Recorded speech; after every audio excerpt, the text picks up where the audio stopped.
Ah, my cherished listeners, let us not pretend dawn always brings promise. Some dawns arrive sodden, draped in mist, dragging their gray veils over crumbling towers and broken hopes. Such was the morning when our widow, Lady Alianor, rose with a heart as heavy as the rain. She did not dress in silks nor gird herself with jewels. No, she gathered desperation as her cloak, grief as her shoes and courage, bitter, trembling courage as her only companion.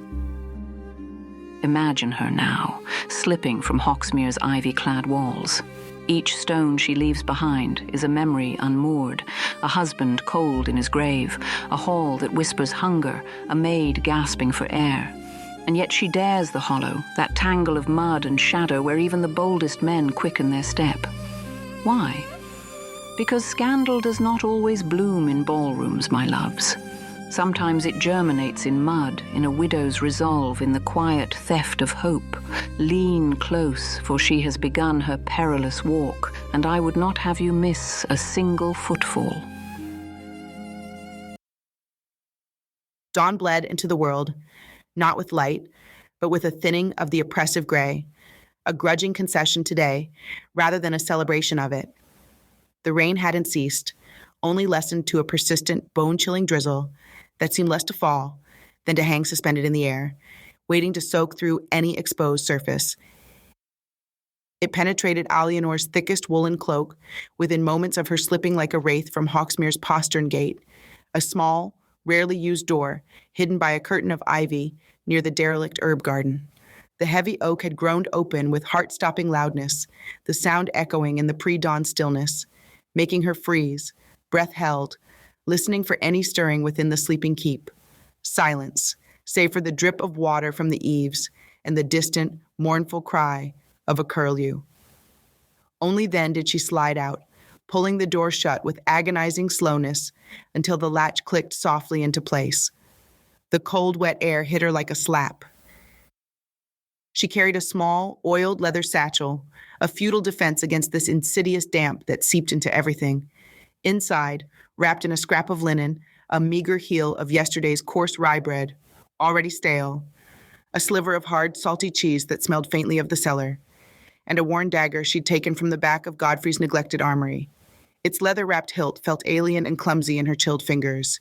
The weight at her hip, a constant, unsettling reminder of the world she now navigated. It was a tool for cutting roots, she told herself, not for defense. But the lie felt thin. The world beyond Hawksmere's crumbling walls was a watercolor nightmare, washed in shades of gray and mud brown. Mist clung stubbornly to the lower slopes, swallowing familiar landmarks. The boundary oak, the shepherd's cairn, the ridge path, transforming the known into a treacherous, shifting unknown. The track west, little more than a muddy rut used by sheep and the occasional peddler at the best of times, was now a treacherous soup of slick clay and hidden stones. Each step was a battle, her worn leather boots sinking deep, sucking greedily at her feet, threatening to pull them off with every lift. Mud splattered her skirts, cold and heavy. The wind, funneled by the narrowing valley, bit through her layers of wool and linen with icy fingers, finding every gap at her neck and wrists, stealing her breath. It carried the scent of wet earth, decaying leaves, and a profound, damp loneliness. Her breath plumed white before her face, only to be snatched away instantly by the relentless gusts. The cold was a living thing, creeping into her bones, making her muscles ache and her teeth chatter despite the exertion of walking. Madness. The word pounded in time with her heartbeat, a relentless drumbeat beneath the sigh of the wind and the patter of rain on her hood. Every rustle in the sodden bracken to her left made her flinch, imagining Roland's men emerging from the gloom. Every creak of a waterlogged branch overhead sounded like the stealthy step of an outlaw. Sister Marjorie's sharp, judgmental eyes seemed to bore into her back from leagues away, sensing her transgression. Roland's smug certainty, his offer of gilded chains, felt like a physical weight dragging at her spirit. And Bess? Bess's ragged, drowning breaths echoed louder than any forest sound in her mind, a desperate metronome driving her forward through the sucking mire, overriding the shrieking voice of self-preservation. Drowning on dry land. The memory of Bess's words was a lash. She skirted the edge of the sleeping village of Hawksmere Dale, keeping low behind lichen-covered stone walls and skeletal, dripping hedgerows. Smoke curled lazily from a few chimneys, carrying the faint, achingly homely scent of baking bread, a smell that only sharpened her gnawing sense of isolation and trespass. She was an intruder in her own landscape, a ghost slipping through the margins. A dog barked, sharp and sudden, from behind a nearby croft. Alianor froze, pressing herself flat against the rough, wet bark of an ancient oak, rain dripping from her hood onto her nose and chin. Her heart hammered against her ribs like a frantic bird trapped in a cage. Had it seen her? Smelled her? The barking subsided into a few disgruntled yaps, then silence. Just a dog, just the wind stirring the thatch. But the metallic taste of fear lingered on her tongue, cold and sharp. She waited, counting the frantic beats of her heart before pushing off the tree and moving on, staying deeper in the lee of the wall. Beyond the village, the land grew wilder, shrugging off the semblance of cultivation. Neatly hedged fields gave way to scrubby gorse, wind-bent hawthorns clutching rocky outcrops, and expanses of tussocky grass, slick with rain. The path vanished entirely, swallowed by a sea of mud, and hidden streams, swollen by the downpour, to rushing, brown torrents that gurgled angrily, carving new paths through the sodden earth. Alianor picked her way with increasing difficulty, her boots sinking past the ankle, the mud pulling with each step. She used fallen branches as makeshift staffs, testing the ground ahead. Twice she stumbled, landing hard on her hands and knees in the cold slime, the dagger hilt digging painfully into her hip. The satchel, bouncing against her thigh, felt like a useless burden. Thorne's Hollow lay ahead, a dark, brooding gash in the hillside, visible now through the thinning mist, its entrance guarded by towering ancient oaks. Their gnarled roots, exposed by erosion and time, clutched the rocky ground like the skeletal fingers of buried giants, slick with moss and rain. Entering the hollow was like stepping through a veil into another world, older, denser, and infinitely less forgiving. The dense canopy overhead, still heavy with autumn leaves turned to burnished copper, rusted iron, and tarnished gold, trapped the gloom beneath it like a sodden blanket.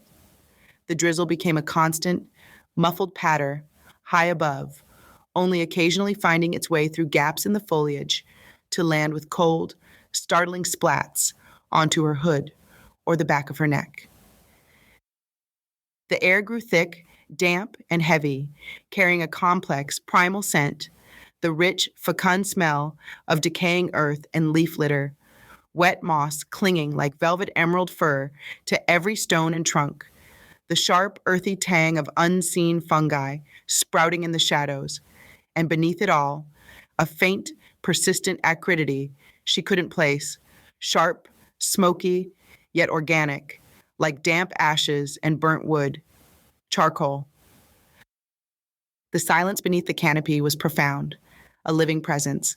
It pressed in on her ears, broken only by the rhythmic drip, drip, drip, of water from the leaves, the distant sigh of the wind wrestling with the high branches, and the frantic, too loud thudding of her own heart.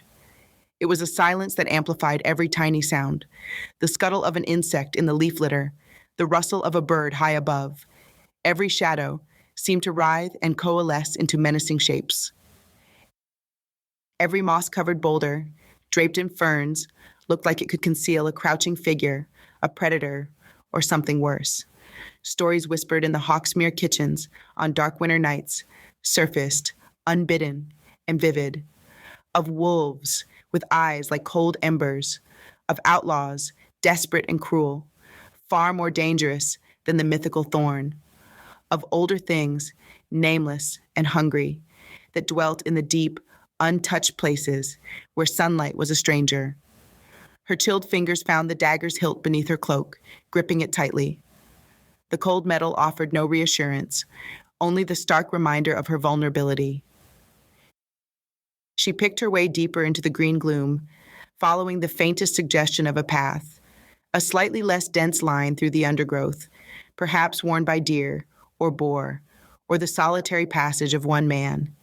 The ground sloped downwards, becoming rockier, the moss-slick stones treacherous underfoot.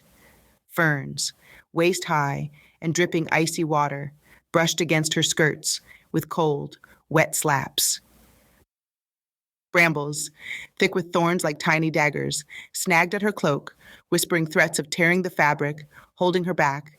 The acrid charcoal smell grew steadily stronger, mingling with the damp earthiness, becoming the dominant scent. Then, cutting through the dripping silence and the pounding of her blood in her ears, she heard it. Not the drip of water or the sigh of wind, but a rhythmic, muffled thump, thump, thump. It echoed dully through the trees, a steady, powerful heartbeat in the forest gloom, resonating in her own chest.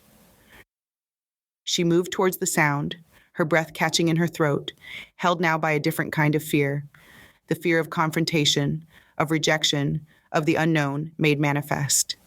The trees thinned slightly ahead, revealing a clearing choked with tendrils of mist that writhed like pale serpents across the ground. The source of the smell became clear, a low, dome-shaped mound of earth, perhaps twice the height of a man, covered in a patchwork of turf, wisps of pale, almost invisible smoke seeping from its peak like the breath of a sleeping giant, a charcoal clamp, and beside it, swinging a heavy wooden mallet with brutal, efficient strokes against a section of stacked, freshly split logs, was a man. So, at last, dear listener, the hollow bares its heart. Not beast, nor spectre, nor whispered phantom by the hearth, but a man. And yet, do not be deceived, for men may prove more perilous than monsters. There he stands, broad as the oaks and silent as the stones, his presence alone enough to still the widow's tongue. Alianor's breath hangs in the mist, caught between the life she has fled and the unknown that looms before her. The tales told in kitchens and alehouses have taken flesh, and his eyes, cold as the winter sky, have found her. Will those eyes regard her with pity, with scorn, or with the sharp edge of contempt? Ah, but that is a scandal too fine to be revealed in haste. Let us leave her here trembling, her heart thrumming against the silence as the hollow itself holds its breath. For tomorrow's telling shall bring not shadows, but words. And words, my dears, can wound more deeply than any blade.